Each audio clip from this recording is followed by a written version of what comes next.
Goeiemôre TikTokkers en YouTubers. So vandag praat ons oor hoe om uit by finansiële kaak uit te kom. Maklik man.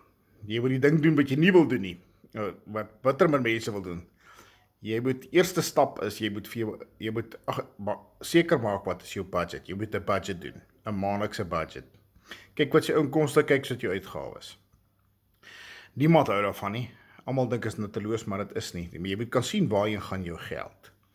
Nou punt nommer 2 as jy jou budget gedoen het, dan kan jy bepaal waarheen gaan jou geld. Ons het persoonlik agtergekom dat ons kos spandeer R3,000 'n maand aan chocolates, monsters en takeaways. En dis nie moeilik om dit te doen nie. As jy vat hierdie prys wat goed vandag is R3,000 niks. So maar is geld wat jy kon gebruik het op ander plekke. So ons het nou aangepas en ons doen nie meer dit nie. Ons doen bitter met takeaways, dalk eenmal 'n maand en so nou en dan 'n energy drinkie. So ons het daai kostes gesny. So ons het nou R3,000 wat ons kan gebruik op ander plekke. En dan as jy nou bepaal het waarheen gaan jou geld, dan moet jy die nodige aksie neem, soos wat ons gedoen het. En nou wil ek sê vir die ouens wat vape of rook, of hopelik is jy nie alkoholist nie en jy nie dobbelslaaf nie, ook nie 'n seksslaaf nie, want met die laaste 3 gaan jy nooit die finansiële kaak uitkom. Maar as jy nou 'n vaper of 'n roker is, maak jy sommige om. Jy doen 3 vapes 'n maand, dis R300 of R400, dis R900 na R1,200 wat jy spaar. Vir 'n addiction wat jy nie kan bekostig nie, noem ek dit. So, dan moet jy die nodige aanpassings doen. Punt nommer 3, jy moet R1,000 afknyp en in 'n spaarrekeningkie sit, een kant vaste belegging of iets, dit is jou noodfonds, dit is jou noodfonds se basis. Dan wat jy dan volgende doen is die maande daarna, dan sit jy so R500 of R200 in tot dit 3 keer jou maandelikse salaris is, sê die slim manne. Sodat jy 'n buffer het vir enige onvoorsiene goed wat gebeur.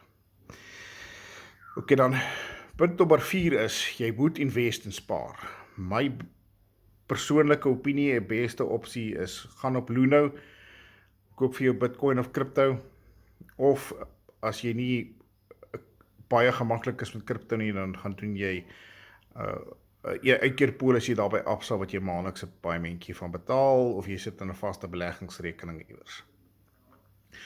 En dan punt nommer 5, jy moet 'n sideline hê.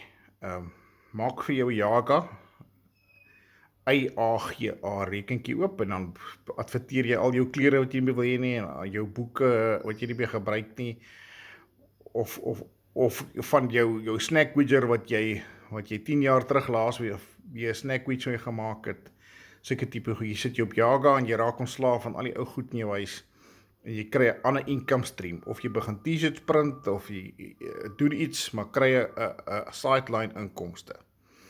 En dan wat jy dan volgende doen is, elke einde van die maand kyk jy, na jy al jou kostes en goed betaal het, dan kyk jy wat se bedrag is oor. Nou daai bedrag deel jy volgens op, dat 30% moet jy, is vir jou.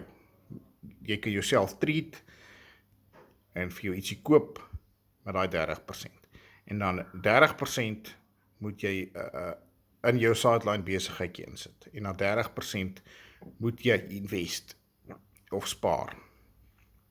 En dan 10% is jou keuse, dit gaan vir enige liefdadigheid wat jy moet gee om te kan kry. So, dit vat baie selfdissipline, dit vat baie effort, jy het nie oornag in finansiële kaak beland nie, dit het stadig gebeur, so dit gaan 'n rukkie vat om daar uit te kom, so dit gaan nie oornag, gaan jy eweskielik agterkom, luister, ek het nou meer geld, en jy sê die moeilikheid uit nie. En dan moenie skuld maak nie, dit is die grootste punt, moenie skuld maak nie.